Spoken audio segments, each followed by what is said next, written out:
Today marks 70 years since the adoption of the Freedom Charter, a cornerstone of the country's democracy. We've been reflecting this evening on its continued relevance, especially right now. We want to look at a powerful clause that says that all national groups shall have equal rights in the country. The preaching and the practice of national race or colour discrimination, as well as contempt, are punishable crimes, according to that piece of writing from that meeting held in Kliptown in 1955. Well, let's talk then further about this. Bring in Terry Oakley-Smith, our guest this evening. Terry is the founder of Diversi-T. Good to talk to you, Terry. You've worked in the diversity space for many years. You also will remember the early years of South Africa's democracy. How far have we come in terms of making this a country that ultimately is a home for all who live in it? It's a slightly depressing picture, I think, Thembekile, although obviously one can't say that nothing has changed. I think we could have done a lot better, really.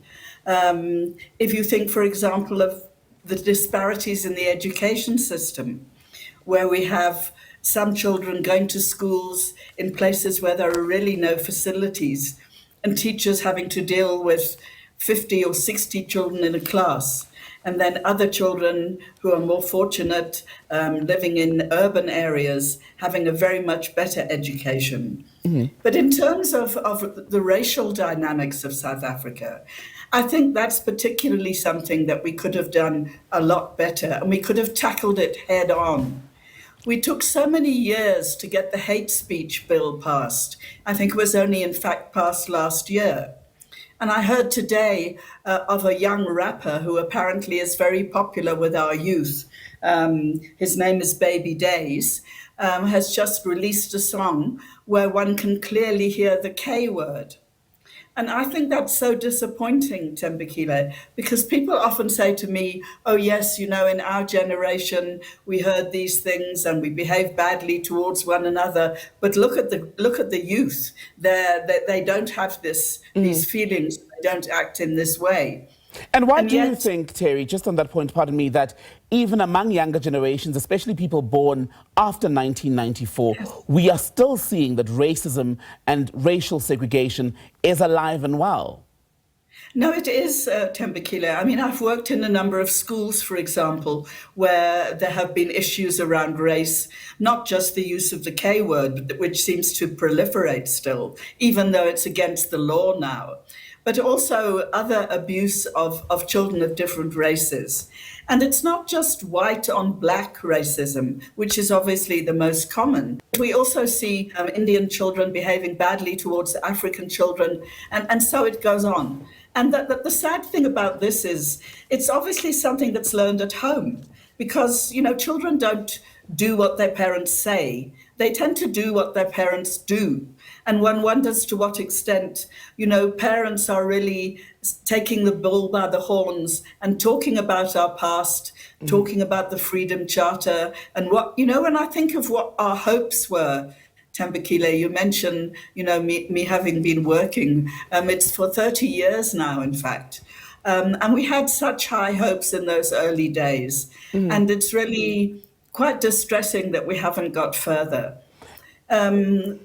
Some work has been done in organizations, in NGOs, in universities, but still so much seems to need to be done. Right. And pardon me, Terry, the other element, and we're very familiar with South Africa's history of racism and how that affects the experience of people in this country. But in the last 30 years, we've also seen, perhaps to a larger degree, how class and income also exacerbates the awful experiences of what is still a predominantly black majority that is unemployed, does not have access to the best quality healthcare, even education in some spaces. How do we begin to tackle the economic disparity, the inequality that is also, in fact, driving the wedge between races, because it is still easier, or based on race, actually, how you experience this country and access to a better life?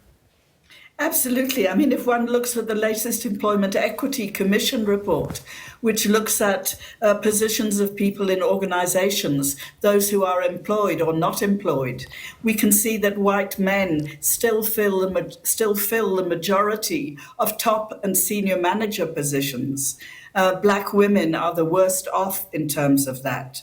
So I think in terms of employment, and also, as you say, I mean, the whole issue of the economic disparities, which also play into the class disparities, and I would also say generational disparities.